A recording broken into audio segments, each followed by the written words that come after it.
This week we discussed symbolism, or I should say that we looked at symbolism in young Goodman Brown. Now, symbolism is a very important aspect in not only prose, but especially in poetry. When we do poetry closer to the end of the semester, you will consistently be talking about the symbolism that you find within the poems. But within this story, young Goodman Brown, there's a lot of symbolism. And the reason why I chose this story, and we only read one story looking for this symbolism, but you will be looking for symbolism in other stories, is because the symbolism is right out there and very easy to understand. And one of the things that I asked you about was the symbolism of the names. What do the names mean? And they do mean something. First of all, you have young Goodman Brown. Now, he is young, so obviously he's young. Now, Goodman was a title given to the men in these kind of Puritan societies. And so, on that level, it is merely a designation. But it is deeper than that because he is supposed to be a good man. Whoa, I bet you didn't get that one. And Brown is kind of an everyman type of name. It's a name that's very common. So he's not set apart from society, but is a member of.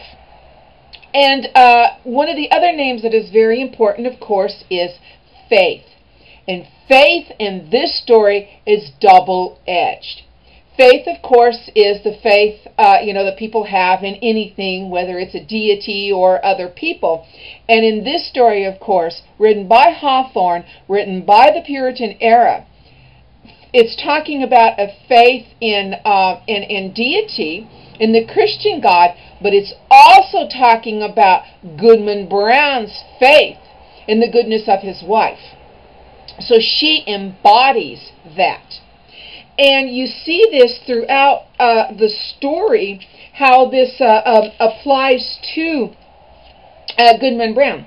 On page 271, he thinks, it says, "But where is faith?" thought Goodman Brown, and as hope came into his heart, he trembled. So it's not only his wife that he's talking about, but the faith in God, and also the faith in his fellow humans, that they are going to be good. Now, the reason why this is a double-edged sword, not only from the point of view of what faith symbolizes, in both of those aspects of, her goodness, and also young Goodman Brown's, he looks at her and he sees her, he has faith in her. But because she, too, shows up in the forest at this, this gathering of Satan and his minions. Other names might have symbolism as well, but I'm not going to go into them. But I do want to talk about allegory. Now, allegory, of course, is the extended metaphor, the extended symbol. And the allegory, this whole story is allegorical, but especially that meeting in the forest is allegorical. And you're saying, well, why, Gwen? Well, because it is almost a parody of their meeting on Sunday mornings. These people go to church. They meet in the meeting house, the church house, on Sunday, and then what do they do at night? They're all out in the forest meeting with the devil.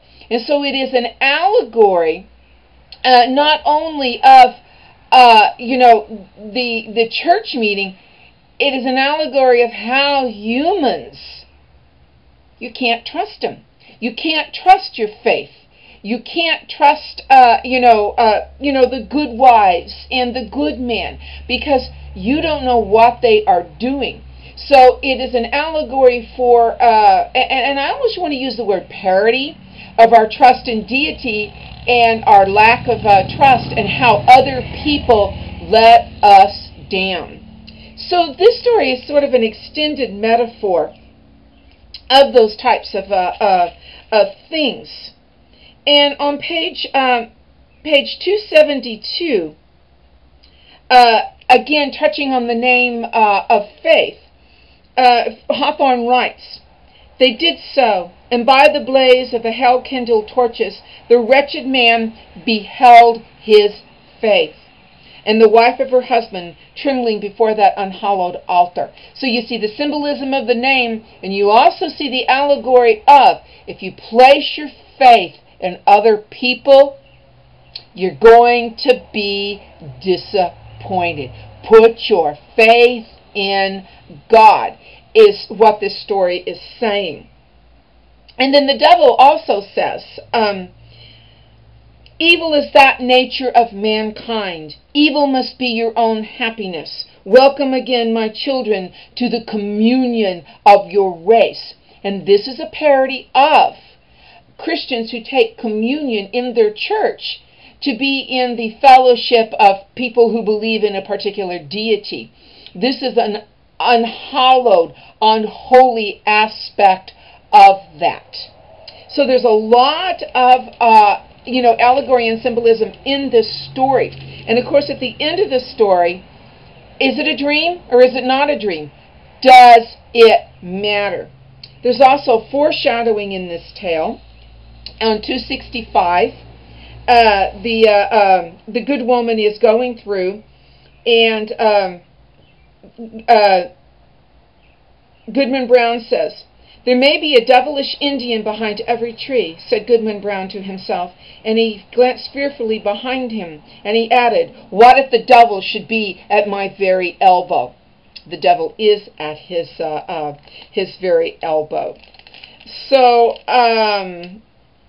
yeah. Oh, and I'm sorry, the one with the old woman is on 267, when the pious old lady is going through the forest. And the traveler puts forth his staff and touched her withered neck in what seemed the serpent's tail. "The devil!" screamed the pious old lady. So again, that is some foreshadowing and some glimpses into what is to come. When you are reading a story, that's what you're going to be doing your analysis. Part of it is reaching through and looking for the deeper meaning and what do the symbols mean. And this story has a lot of that, and I hope you enjoyed it.